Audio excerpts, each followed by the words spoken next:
మీ business ఏదైనా మీ ఊర్లో promotion చేయాలంటే అది సుమన్ టీవీతోనే సాధ్యం. ఇప్పుడే సంప్రదించండి. పార్లమెంట్ ఎన్నికలు సమీపిస్తున్న కొలది రెండు తెలుగు రాష్ట్రాల్లో ఎన్నికల వేడి మరింత పెరిగింది. ముఖ్యంగా తెలంగాణలో కాంగ్రెస్, బీఆర్ఎస్ ఈ రెండింటి మధ్య మాటల యుద్ధం సాగుతుంది. మరోవైపు బీజేపీ అరెస్టుల డ్రామా చేస్తుంది. అయితే ఇది డ్రామా మాత్రమే, కేవలం బీజేపీ మమ్మల్ని ఏం చేయలేదని బీఆర్ఎస్ నేతలు మాత్రం చెప్తున్నారు. మనతో పాటు మాజీ మంత్రి, బీఆర్ఎస్ అధినేత చంద్రశేఖరరావు యొక్క అనుంగు శిష్యుడనే చెప్పొచ్చు, మాజీ మంత్రి జగదీష్ రెడ్డి గారు మనతో ఉన్నారు. ఒకసారి మాట్లాడే ప్రయత్నం చేద్దాం. అసలు రాష్ట్రంలో ఏం జరుగుతుంది, కాంగ్రెస్ పార్టీ ఇచ్చిన హామీలు అమలు చేస్తుందా, ఈ అరెస్టులు ఎక్కడి వరకు జరుగుతాయి, బీజేపీ స్టాండ్ ఏంటి, కాంగ్రెస్ బీజేపీ ఒకటా లేదంటే బీఆర్ఎస్ బీజేపీ ఒకటా, అసలు ఎవరు ఏ టీం ఎవరు, బి టీం ఎవరు, ఒకసారి మాట్లాడే ప్రయత్నం చేద్దాం. నమస్తే సార్. నమస్తే. బాగున్నారా? ఇంకా సార్, పార్లమెంట్ ఎన్నికలు ఇంకొక వారం రోజులు అయితే జరుగుతాయి, కానీ మాటల యుద్ధం జరుగుతోంది, మరోవైపు అరెస్టుల పర్వం జరుగుతోంది. ఎట్లా చూడవచ్చు దీన్ని దేశంలో? వాస్తవానికి అరెస్టుల పర్వం అంటేనేమో బీజేపీ కేవలం వాటిని నమ్ముకునే పరిపాలన చేస్తూ ఉంది కేంద్రంలో. అట్లా గత 10 సంవత్సరాలు అదే పరిపాలన చేసింది. ఇప్పుడు కూడా అదే పద్ధతుల్లో పోతుంది. ఆ తర్వాత తెలంగాణ రాష్ట్రంలో వచ్చిన కాంగ్రెస్ పార్టీ కూడా కొంత పోలీసుల మీదనే ఆధారపడి బతకాలన్న ఒక ప్రయత్నం చేస్తూ ఉంది. అంటే ఇవి రెండు కూడా ప్రజల్లో వైఫల్యం చెంది, ప్రజల్ని వాళ్ళు ఇచ్చిన హామీల ద్వారా, వాళ్ళు చేసిన పనుల ద్వారా నమ్మించి గెలవడం సాధ్యం కాదని తెలిసి ఇటువంటి అక్రమ పద్ధతుల్ని, అక్రమ మార్గాలను ఎన్నుకునే తప్ప ఇంకోటి కాదని స్పష్టంగా కనబడుతుంది. కానీ ఈ మాటల యుద్ధం ఏంటి అసలు? ఇటు కాంగ్రెస్ కావచ్చు, ఇటు బీఆర్ఎస్ కావచ్చు, పరస్పరం ఈ మాటల యుద్ధం ప్రజల్ని కొంత కన్ఫ్యూజన్లో పెట్టింది. ఎట్లా చూడొచ్చు? మాటల యుద్ధం తప్పకుండా ఎన్నికలు అన్నప్పుడు సహజంగానే విమర్శలు ఉంటాయి, వాళ్ళ పాలసీలు చెప్పుకోవడం ఉంటుంది, అవతల వాళ్ళ ఫెయిల్యూర్స్ చెప్పేది ఉంటుంది, విమర్శలు ఉంటాయి. మీరు అన్న మాటల యుద్ధం ఏంటంటే ఇక్కడ కొన్ని బూతులు వాడుతున్నారు, కొంత మాట్లాడకూడని భాష మాట్లాడుతున్నారు. పెద్దవాళ్ళు అన్నప్పుడు జాగ్రత్తగా ఉండాలి, ఇతరులకు ఆదర్శంగా ఉండాలి, ఎందుకంటే వాళ్ళని చూసి కింది వాళ్ళు నేర్చుకుంటారు అనేది ఉన్నప్పుడు అట్లా ఉండాలి కదా అనేది మీ భావన కావచ్చు. ఎందుకంటే చాలా సందర్భాలు చూస్తాం మనం, ఎవరైనా వాళ్ళ అభిమాన నాయకులు జుట్టు సగం కథ తీసుకొని తిరిగిండు అనుకో, ఒక ఆయన ఈడ వెంటనే జుట్టు కట్ చేసేసుకుంటారు. ఆయన ఒక మీసం తీసి ఇంకోటి పెట్టుకొని తిరిగి అనుకో, ఇక్కడ చేసేసుకుంటుంటారు. ట్రెండ్ సెట్ చేస్తారు. సినిమాలనే కాదు, రాజకీయ నాయకులు కూడా హీరోలు వేస్తారు, నేను హీరోలు రాజకీయ నాయకులు వేస్తారు.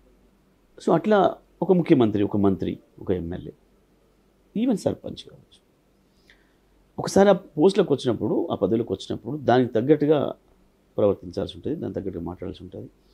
ఆయన ఒక షర్ట్ వేసినా, ఆయన ఒక కలర్ వాడినా ఎక్కువ రోజులు, ఆయన ఒక తన వెహికల్ నెంబర్ వాడినా, లేదా ఒక ఫోన్ నెంబర్ వాడినా దాన్ని కావాలని కోరుకుంటుంటారు. చాలామంది దాన్ని ఫాలో చేయాలని కోరుకుంటుంటారు, అది మాకు రావాలని కోరుకుంటారు.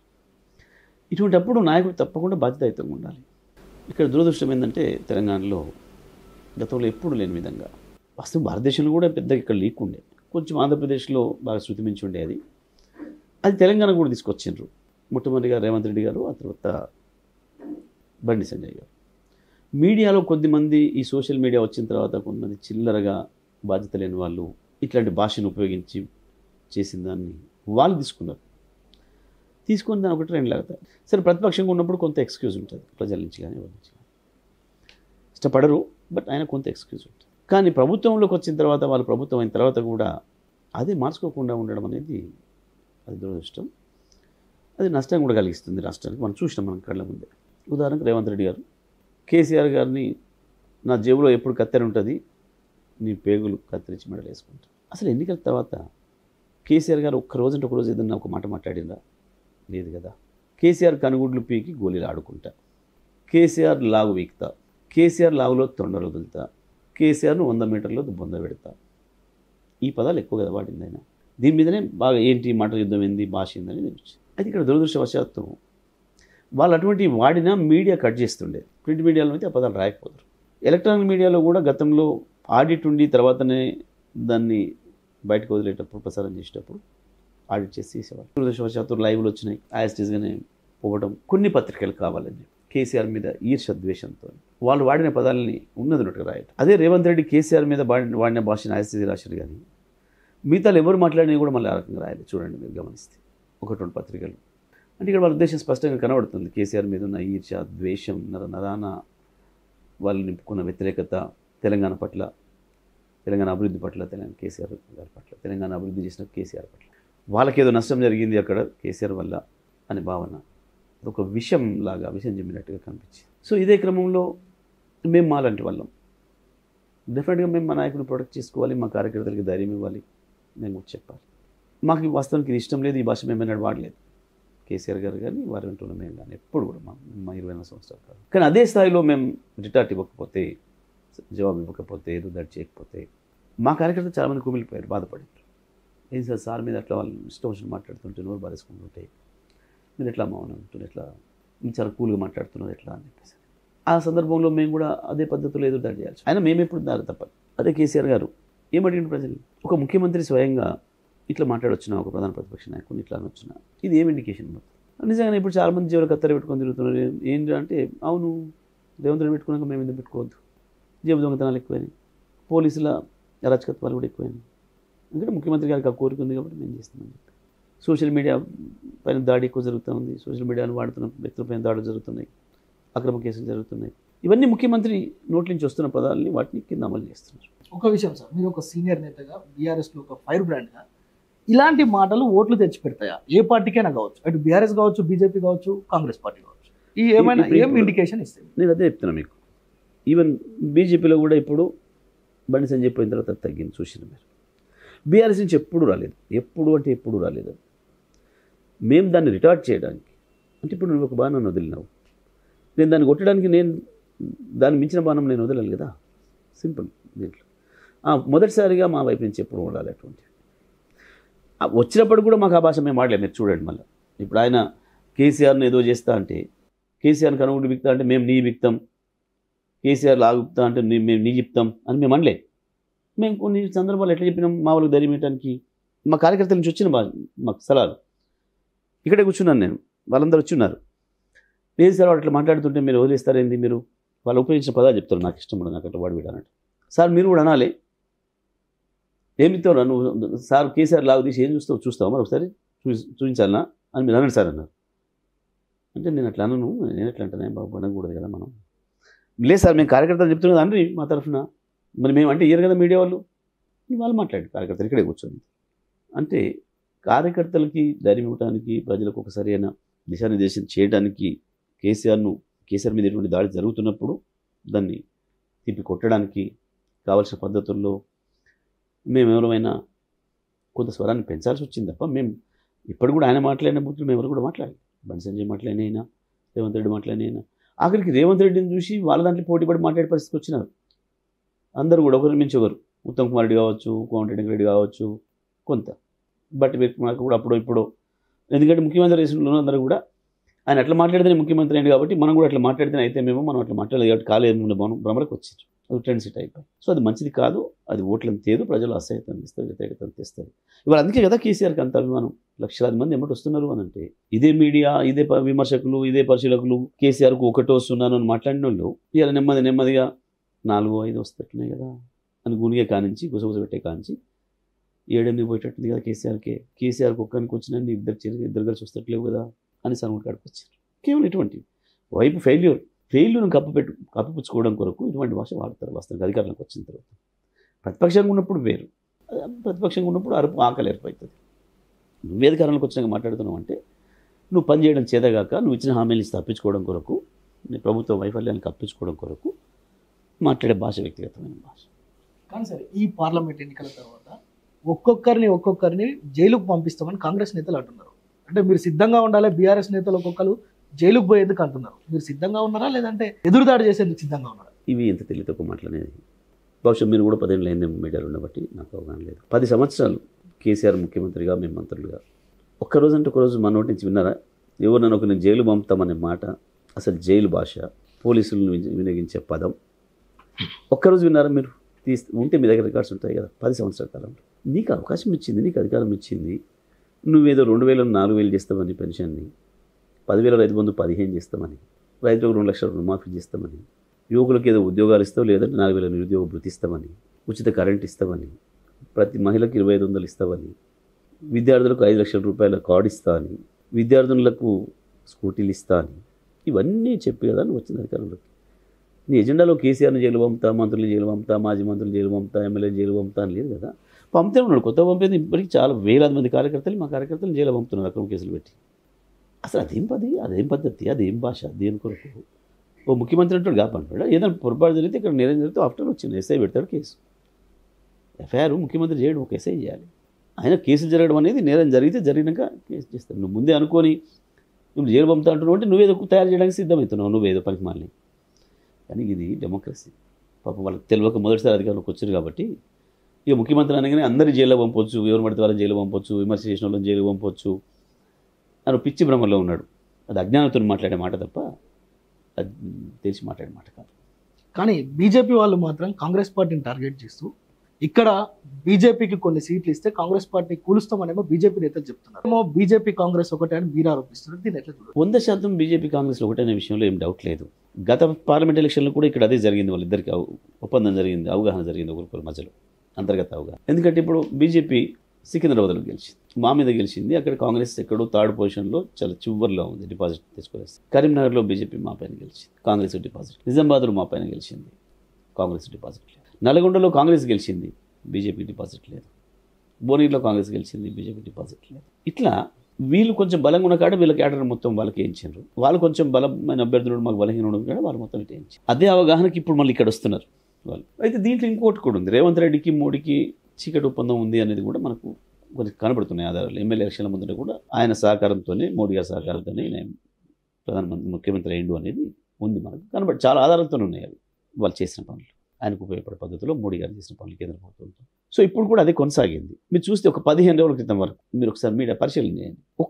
ఒక్కరోజు కాంగ్రెస్ బీజేపీని కానీ బీజేపీ కాంగ్రెస్ కానీ విమర్శించలే ఈ రాష్ట్రంలో. కేసీఆర్ లేనే లేడు, కేసీఆర్ 1 or 0 అన్నోళ్ళు. ప్రధానమంత్రి కూడా వచ్చి కేసీఆర్ మీద ఎందుకు దాడి పెట్టుకోవాలండి? ఇక్కడ ప్రధానమంత్రి హోదాలో వచ్చినా, పార్టీ ప్రచారకుడి హోదాలో వచ్చినా లేనే లేడన్న కేసీఆర్ మీద రేవంత్ ఎందుకు దాడి పెట్టాలి? ఎందుకు కనుగుడ్లు వీకాలి?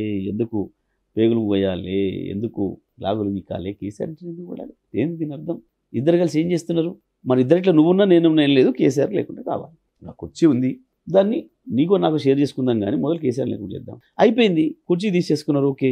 అయినా ఇంకా మళ్ళీ కేసీఆర్ గురించి అని స్మరిస్తున్నారంటే దాని అర్థం ఇద్దరు కలిసి ఒకే పాట పడుతున్నట్టు దాని అర్థం. ప్రజలకు ఏం ఇండికేషన్ ఇస్తారు?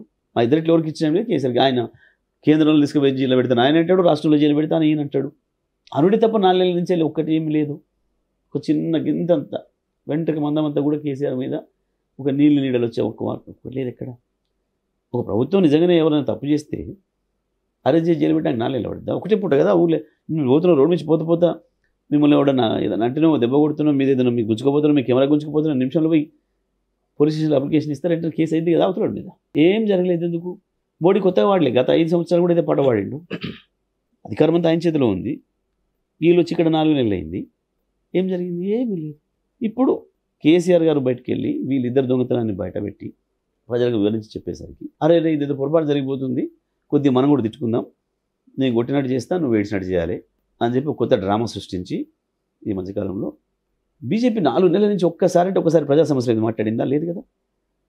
కేసీఆర్ బయటికి వెళ్ళి రైతుల సమస్య, కేఆర్ఎంబీ సమస్య, గోదావరి సమస్య తీసుకున్న తర్వాత ఇప్పుడు కదిలారి ఏదో నష్టం జరుగుతుంది, కేసీఆర్ వైపు పోతురు జనమంతా, మనం బయటపడిపోయినాం దొంగలం అని చెప్పి ఇప్పుడు ఏదో ఢిల్లీ నుంచి నోటీసులు ఇప్పించినట్టు. ఎందుకంటే మా నాయకురాలు కవితను తీసుకుపోయి లోపల పెట్టారు కాబట్టి ప్రజలకు అర్థమైపోయింది స్పష్టంగా. అంతకుముందు కాంగ్రెస్ వాళ్ళు ఇద్దరు కలిసే బీజేపీ మా మీద అనుమానం వచ్చే పద్ధతిలో లీకేజీలు ఇచ్చింది. బండి సంజయ్ మార్పుతో సహా వాళ్ళు చేసిందేమో కాంగ్రెస్ లాభం కావడానికి బండి సంజయ్ని తీసింది. కానీ అదేదో కేసీఆర్ చెప్తేనే తీసినారు, కిషన్ రెడ్డి పెట్టిన అని చెప్పి లీకేజీలు ఇచ్చింది కూడా బీజేపీనే బయటకు లీకేజీలు ఇచ్చింది అన్నాడు, కాంగ్రెస్ లాభం కావాలని. అదే కాంగ్రెస్ బహిరంగంగా మాట్లాడించారు. ఇప్పుడు ఇవన్నీ తెలిపోయినాయి ప్రజలకి. కవిత అరెస్ట్ తర్వాత స్పష్టంగా రాజీ లేని పోరాటం చేస్తున్న నాయకుడు కేసీఆర్ మోడీతోనే అర్థమైపోయింది. వాళ్ళు అసెంబ్లీ ఎన్నికల్లో కొన్ని మైనారిటీ ఓట్లను తీసుకోవడానికి ప్రయత్నం చేశారు దొంగతనంగా, క్లియర్ అయింది. కాబట్టి రేవంత్ను కూడా మేము ఏదో అరెస్ట్ చేయడానికి సిద్ధంగా ఉన్నాం అని చెప్పడానికి ఒక డ్రామా చేసి ఓ నోటీసులు ఇచ్చి ఢిల్లీ పోలీసులతోని 4-5 రోజులు డ్రామా నడిపి మీడియాలో ఉండి ఇవాళ క్లోజ్ చేసి అయిపోయింది. హైదరాబాద్ పోలీసులకు అప్పచెప్పి ఆగుతారా మోడీ అనుకుంటే? ఒకటే రాత్రి వచ్చి హెలికాప్టర్లో చెత్తకపోతారు కదా, స్పెషల్ ఫ్లైట్లలో చెత్తకపోతారు కదా. It is very clear. BJP Congress రెండు కలిసి ఉన్నాయని చెప్పడానికి ఇంత మించిన ఉదాహరణ లేదు. తెలంగాణలో బీఆర్ఎస్ పార్టీకి ఎన్ని సీట్లు వస్తాయని మీరు కరెక్ట్గా ధీమా వ్యక్తం చేస్తున్నారు? అంటే మేము ఏదో పని చేస్తున్నాం, బస్సు యాత్ర జరుగుతుంది, ప్రజలంతా మా వెంట వస్తున్నారు, కేసీఆర్ వెంట నడుస్తున్నారు, 16 సీట్లు వస్తాయని కాకుండా మీకు ఒక క్లారిటీ ఎన్ని సీట్ల పైన ఉంది? ఒకటైతే స్పష్టం. నేను 16 అనే విషయాన్ని నేనైతే మళ్ళీ చెప్తున్నాను. నేను చెప్తున్న మాట 16 మేము అయితే ఫస్ట్ ప్లేస్లో ఉంటాం, లేదా కొన్ని చోట్ల సెకండ్ ప్లేస్లో ఉంటాం. మేము ఎక్కడ థర్డ్ ప్లేస్లో లేదు. మా బలాన్ని ఇండికేట్ చేయడానికి నేను చెప్తున్నమాట. ఇవాళ కేసీఆర్ గారి రోడ్ షోలు, ప్రజల్లో కేసీఆర్కి తగ్గని ఆదరణ, ప్రభుత్వం యొక్క ఫెయిల్యూర్స్ ప్రజలు మాట్లాడుతున్నవి మేము ఉత్తరం మాట్లాడడం లేదు, ఏదో మా కోరిక అని చెప్పడం లేదు. మేము వాళ్ళలాగా ప్రజలకు వెళ్తే, మా కార్యకర్తలు వెళ్తే ఏదో వివరించాలి ప్రజలకి, మా వాళ్ళు వెళ్తున్నారు రాత్రుతో. ప్రజలే చెప్పేస్తున్నారు, అయ్యో మోసపోయినామయ్యా, నేను చక్కగా పెట్టి రెండు ఇచ్చే కేసీఆర్ని వదులుకొని, పెద్ద కొడుకుని వదులుకొని, వాడెందో 4 ఇస్తానంటే నమ్మి మోసపోయినాం. వాడు చిన్న కొడుకు అనుకున్నాం, వాడు చిన్న కొడుకు కాదు, సౌతి కొడుకు కాడు. ఆడు మాకు ఇయ్యడు సావాడు, మా 2 మాకు ఇస్తే చాలా చక్కగా ఉంటే బాగుండు, ఏకనే 10 నెలలకు కొట్టి అని మాట్లాడుతున్నారు. రైతులు 10/15 వస్తాయని ఆశపడితే ఉన్నాయే పోయినాయి. ఇంత మోసం చేస్తున్నాం కొలే వీడు రైతులు మాట్లాడుతున్నారు. డిసెంబర్ 9 డేట్ పెట్టి ఇప్పుడు వరుసగా 4 సార్లు మార్చి ఇప్పుడు దేవుళ్ళ మీద ఒట్లకి వచ్చిండ్రు. ప్రతి ఒక్కరు విద్యార్థులు, విద్యార్థినులు, యువకులు, మహిళలు, 2500 ఆశపడ్డ మహిళలు, గ్యాస్ కొరకు ఆశపడ్డ మహిళలు, కరెంట్ ఫ్రీ కొరకు ఆశపడ్డ కుటుంబాలు, 2 లక్షలకు ఆశపడ్డ రైతులు, 15కి ఆశపడ్డ రైతులు, 500 బోనస్ వస్తుందని ఆశపడ్డ రైతు కుటుంబాలు అందరు దెబ్బతిన్నారు. అసలు కేసీఆర్ ఇచ్చిన పథకాలను ఇచ్చే పరిస్థితి లేకుండా చేతిలో పడిపోయింది వీళ్ళు. ఇవాళ మళ్ళీ కేసీఆర్ కొట్లాడితే నిన్న ఎందుకు ఇవ్వవు 6 ఎకరాలు 7 ఎకరాలు ఉన్న వాళ్ళకి, వాళ్ళ రైతులు కారా, ఎంత చెట్టుకు అంతే గాలి, ఎంత రైతు ఎంత వ్యవసాయం ఉంటే అంత అప్పే ఉంది, ఎంత వ్యవసాయం ఉంటే అంత పెట్టుబడి కావాలి. కేసీఆర్ మాట్లాడిన తర్వాత అది కూడా కేసీఆర్ డిమాండ్ చేసిండు. ఏమని? కేసీఆర్ మ్యాగ్నానిమిటీ ఎట్లా ఉంటుందంటే, మీకు ఆ ఎన్నికల ముందేమో రేవంత్ రెడ్డి స్వయంగా పోయి ఆపిండు, రైతు బంధు ఇయ్యకండి, 7,500 కోట్లు ఆడపెట్టి కేసీఆర్ చేయడానికి సిద్ధపడుతుంది. ఇవాళ కేసీఆర్ నాకు రాజకీయాలతో పని లేదు, నా ఓట్లు గెలుపుల తర్వాత నా రైతులు నాకు ముఖ్యం, ఇవ్వండి వెంటనే ముఖ్యమంత్రి గారు, పర్మిషన్కి రాయండి, లెటర్ రాయండి, నేను కూడా మద్దతు ఇస్తాను అన్న తర్వాత నిన్న వాళ్ళ అంతర్గత కలహాలతో వాళ్ళ మంత్రి, వ్యవసాయ శాఖ మంత్రి బయటపెట్టడం, నిన్నటిదాకా బుకాయించారు. వాళ్ళ మంత్రి చెప్పిండు, అందరికి ఇచ్చేసినాం, రైతు ముందు ఎవడన్నా రాలేదంటే చెప్తాం కొట్టండి వాడిని అని. అదే వ్యవసాయ శాఖ మంత్రి స్వయంగా చెప్పాడు, నాకు రాలేదు, ఎందుకంటే మా ప్రయారిటీ ఉద్యోగస్తులు, పెద్ద ఆయన ముఖ్యమంత్రి చెప్పిండు, 1వ తారీఖు నాడు మొత్తం ఉద్యోగస్తులకు ఇవ్వండి, రైతులకు ఇవ్వకుండా వెళ్ళి తర్వాత చూద్దామని చెప్పిండు, అందుకనే మేము ఇవ్వలేకపోయినామని మాకు చెప్పాడు. ఇది బయటపడిన తర్వాత ప్రజలు నష్టం వస్తుంది ఎన్నికల్లో ఓట్లలో అని చెప్పి నేను ఇవాళ వేసి, కానీ ఇదే ఆఖరి అవుతుంది అనే సంగతి రైతాంగానికి కూడా అర్థమైపోయింది. ఇప్పుడు మోసం చేస్తున్నాడు అని, ఇది ఆఖరి అవుతుంది, ఓట్ల కొరకు వేసిండు, అది కూడా కేసీఆర్ కొట్లాడితే వేసిండు. ఇట్లా అనేక సమస్యలు. ఉదాహరణకి వాళ్ళ కృష్ణ తీసుకుపోయి కేంద్రానికి అప్పచెప్పే ప్రయత్నం చేశారు. మళ్ళీ కేసీఆర్ వచ్చి కొట్లాడి నల్గొండలో సభ పెట్టి 1,00,000 మందితో యుద్ధం ప్రకటిస్తే కానీ ఇవ్వము అని చెప్పారు. అప్పుడు దాకా కేసీఆర్ ఇచ్చిపోయిన బద్మాష్ మాటలు మాట్లాడే ప్రయత్నం చేశారు, మోసం చేసే మాటలు. ఇవాళ గోదావరిని తీసుకుపోయే ప్రయత్నం చేస్తున్నాడు మోడీ, కావేరికి తీసుకుపోతా అని చెప్పి, కర్ణాటక తమిళనాడుకి ఇస్తా అని చెప్పి. దాని మీద కొట్టాడాలంటే కేసీఆర్ తప్ప ఎవరితో కూడా కాదు. ఎందుకంటే అక్కడ బీజేపీ, కాంగ్రెస్ 2 పార్టీలు ఉన్నాయి, కర్ణాటకలో ఉన్నాయి, తమిళనాడులో ఉన్నాయి, వాళ్ళకి అక్కడ రాజకీయాలు అవసరం ఉన్నాయి. కాబట్టి వాళ్ళు ఎవడు మాట్లాడాడు, మళ్ళీ కొట్టాడాలంటే కేసీఆరే కదా. దీని కొరకు గోదావరి నీళ్ళ కొరకు కొట్టాడాలి, కృష్ణ నీళ్ళ కొరకు కొట్టాడాలంటే ఇవన్నీ ప్రజలకు అర్థమైపోయినాయి. అందుకే లక్షలాది మంది కదులుతున్నారు. కాబట్టి అన్ని 16 మేము ముందు నుంచే ఉన్నాం. ఒక్కటి ఎక్కడ ఉంది అంటే ప్రమాదం, వీళ్ళు కొన్ని చోట్ల వాళ్ళు కొన్ని చోట్ల అవగాహనతో 19 ఎట్లయితే చేసుకున్నారో, వాళ్ళు కాంగ్రెస్ బలహీనంగా ఉండి బీజేపీ అభ్యర్థి బలంగా ఉండని కాడ కొన్ని ఓట్లు అట్టేయిస్తారు. అట్లా కాంగ్రెస్ అభ్యర్థి బలంగా ఉన్నాడు, బీజేపీ బలహీనంగా ఉన్న కాడ కొన్ని ఓట్లు వీళ్ళు అట్టేయిస్తారు. అట్లా టెక్నికల్గా కొన్ని సీట్లు ఏమైనా ఇటు పోవచ్చు, కానీ మేము డెఫినెట్గా డబుల్ డిజిట్ ఆడుతున్నాం. డబుల్ డిజిట్ చేరే పార్టీ తెలంగాణలో బీఆర్ఎస్ పార్టీ మాత్రమే. సార్, కానీ బస్సు యాత్ర జరుగుతుంది, ఓవైపు ప్రజలేమో పెద్ద కొడుకు కావాలని కోరుకుంటున్నారు, చిన్నోడు మోసం చేసిందని మీరు చెప్తున్నారు. కానీ మాజీ ఎమ్మెల్యేలు మాత్రం చిన్న కొడుకు కాడికే పోతున్నారు, పెద్ద కొడుకు మమ్మల్ని ఇంతకాలం పట్టించుకోలేదు, మోసం చేసిండ్రని కొంతమంది పార్టీలు మారుతున్నారు. దీన్ని ఎట్లా చూడొచ్చు? పార్టీలు మారడం అనేది చాలా సహజమైన విషయం కదా. చెరువులోకి నీళ్ళు వచ్చినప్పుడు మారిపోయే కొంగలు సహజంగానే ఉంటాయి, కామన్. అది దాన్ని ప్రజలు వ్యతిరేకిస్తున్నారు, అసహిస్తున్నారు. ఎక్కడనైతే వీళ్ళు మామూలు పోతున్నారో ఆడ ప్రజలు పెద్ద ఎత్తున కసితోని బీఆర్ఎస్ ఓటేయాలి, గెలిపేయాలనే ఆలోచనలు ఉన్నారు. మా కార్యకర్తలు కూడా కసితోని పనిచేస్తున్నారు. వాస్తవం, మేము ఎమ్మెల్యేలను, మంత్రులను బాగు చేయడం కొరకు లేకుండే మా ప్రభుత్వం, మా పార్టీ ప్రజల కొరకుండే, ప్రజల కొరకే పనిచేస్తున్నాం. ప్రజలు కేంద్ర బిందువుగా, రైతులు కేంద్ర బిందువుగా పరిపాలన చేస్తున్నాం కేసీఆర్. మాజీ ఎమ్మెల్యేలు ఎందుకు, ప్రస్తుత ఎమ్మెల్యే కూడా పోయినారు. ఏం జరుగుతుందో పోయిన వాళ్ళకైతే చూస్తారు. సహజంగా ఉంటారు, ఒక్క మాకని కాదు, ఎక్కడైనా కొంత స్వార్థపరుల సెక్షన్ ఉంటుంది. పవర్ బొంగనే పవర్ చుట్టూ చేరుతుంది.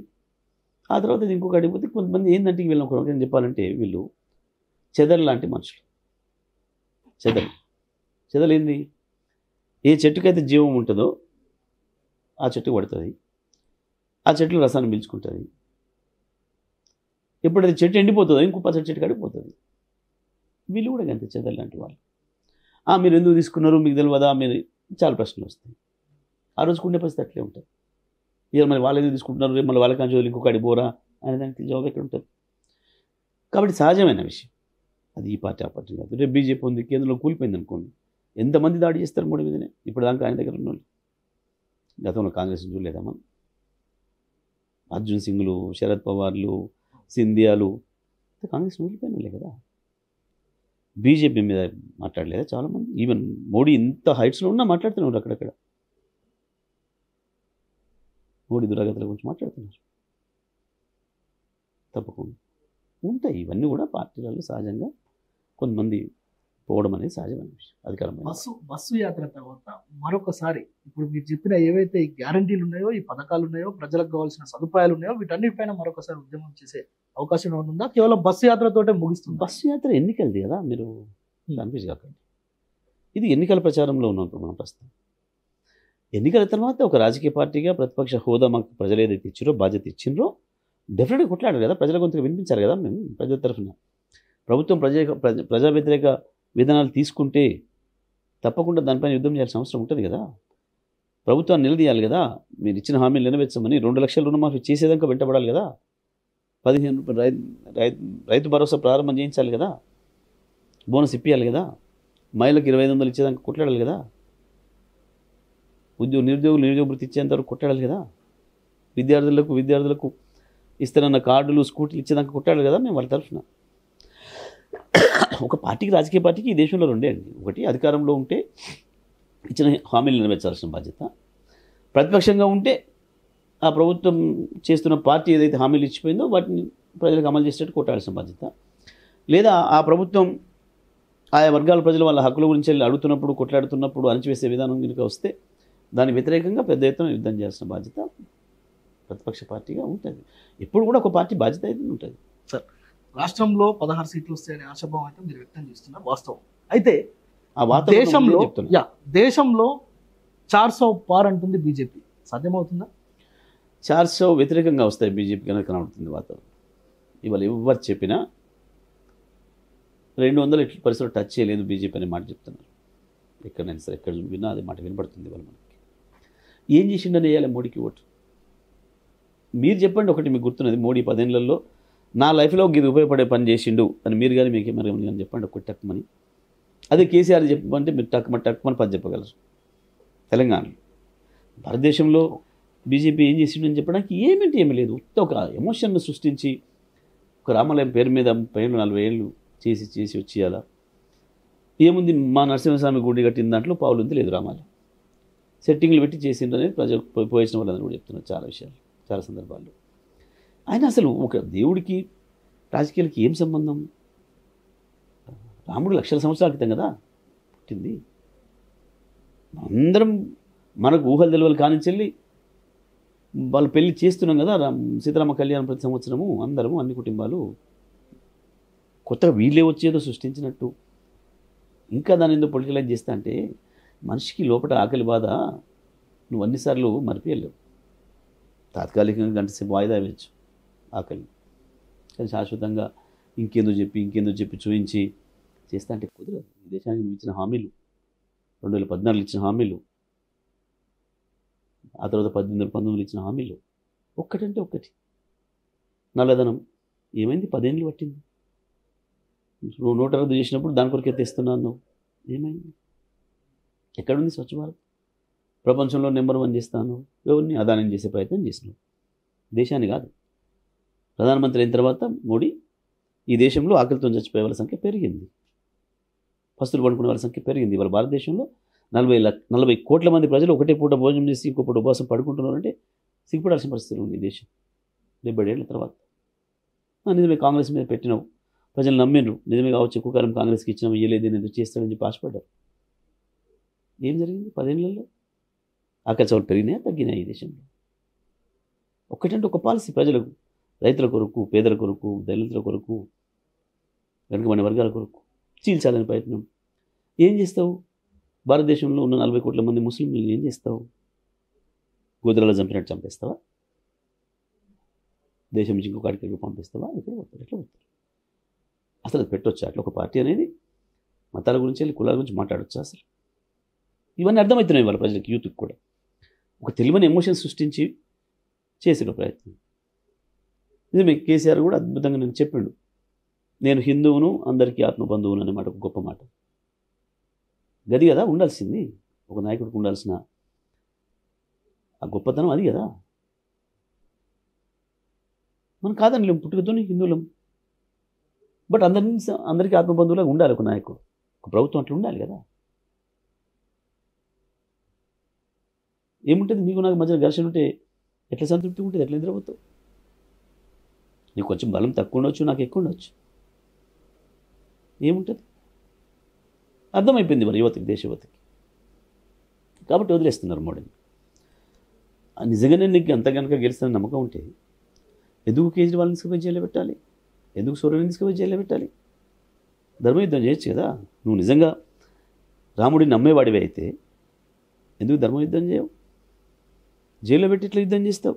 వేడిలు కట్టేసి ఎట్లా యుద్ధం చేస్తావు నువ్వు ప్రత్యర్థికి? ఇవన్నీ చూస్తున్నారు ప్రజలు, అన్నీ గమనిస్తున్నారు. అది లేకనే నానా తంటాలు పడి చిన్నోంతో గిందంతో ఒక సీటు ఉన్నంతో కూడా ఫ్రంట్లు కడుతున్నావు. ఇలా ఉత్తరప్రదేశ్లో ఆర్ఎల్డి చిన్న పార్టీ అజిత్ సింగ్ కొడుకుతోని గాలితో కూడా పొత్తు పెట్టుకునే స్థితికి వచ్చిందంటే బీజేపీ దాని గురించి వెంపర్లాడుతుందంటే బలహీనమైపోయింది, అందులో డౌట్ లేదు. తప్పకుండా అన్ని ప్రాంతీయ పార్టీల సహకారంతోనే రేపు కేంద్రంలో ప్రభుత్వం వస్తుంది. ఇండియా కూటమి బలపడుతుంది అనుకోవచ్చా? ఇండియా కూటమికి కూడా లేదు. ఇండియా కూటమికి బయట ఉన్న వాళ్ళు చాలామంది ఉన్నారు, వాళ్ళ పాత్రనే కీలకమవుతుంది రేపు. సార్, ఇప్పుడు ముఖ్యంగా తెలంగాణ రాష్ట్రంలో ఈ 16 సీట్లను గెలుచుకునే అవకాశం మీరు ఉందంటున్నారు కనుక ప్రజలకు ఏం ప్రచారం చేస్తున్నారు? తప్పకుండా ఇవాళ పరిస్థితి చూసినప్పుడు రేపు పార్లమెంట్లో కేంద్ర ప్రభుత్వ ఏర్పాటులో 5-6 సీట్లకు కూడా ప్రాధాన్యత వచ్చే అవకాశం కనబడుతుంది. ఒక అనిశ్చిత పరిస్థితి వచ్చే అవకాశం ఉంది. ఎన్డీఏ కానీ ఇండియా కూటమి కానీ రెండు కూడా పూర్తిగా ఎవరు ప్రభుత్వాన్ని ఏర్పాటు చేసే అవకాశం లేదు కనబడుతుంది మనకు. ఇటువంటి పరిస్థితులలో 16 సీట్లు కనుక తెలంగాణ ప్రజలు కేసీఆర్కి ఇస్తే అద్భుతాలు చేసి చూపించగలుగుతారు. 2 సీట్లతో పార్లమెంట్లో ఆనాడు తెలంగాణ తెచ్చింది. ఇవాళ గోదావరి కృష్ణాల విషయంలో కావచ్చు, తెలంగాణ హక్కులకు సంబంధించిన ఇంకా అనేక ఇతర విషయాల్లో కావచ్చు, కేంద్రం మీద కొట్లాడి కేంద్రం మెడలు వంచి ఈ రాష్ట్ర ప్రభుత్వాన్ని కూడా మెడలు వంచి రాష్ట్ర ప్రభుత్వానికి ప్రజల నుంచి ఆదరణ తక్కువైందనే విషయాన్ని నిరూపించి కేసీఆర్ మాటకు గౌరవం పెంచే పరిస్థితి కనుక మనం చేస్తే తెలంగాణ ప్రజలు తప్పకుండా మన బతుకులు బాగుపడతాయి. మన కృష్ణాకు మన గోదావరి నీళ్లు మనకే ఉంటాయి. గత 10 సంవత్సరాల నుంచి ఎట్లయితే చేసుకొని 5 సంవత్సరాలుగా కాళేశ్వరంతో ఎట్లయితే పారించుకున్నాము, కృష్ణ మీద ప్రాజెక్టులు పూర్తి చేసుకొని 1 కోటి ఎకరాలకు పైగా సాగులోకి తెచ్చుకొని వాళ్ళ భారతదేశానికి అన్నం పెట్టేటట్లు 3 కోట్ల టన్నుల వరి ధాన్యాన్ని పండించే స్థితికి చేరుకున్నాము.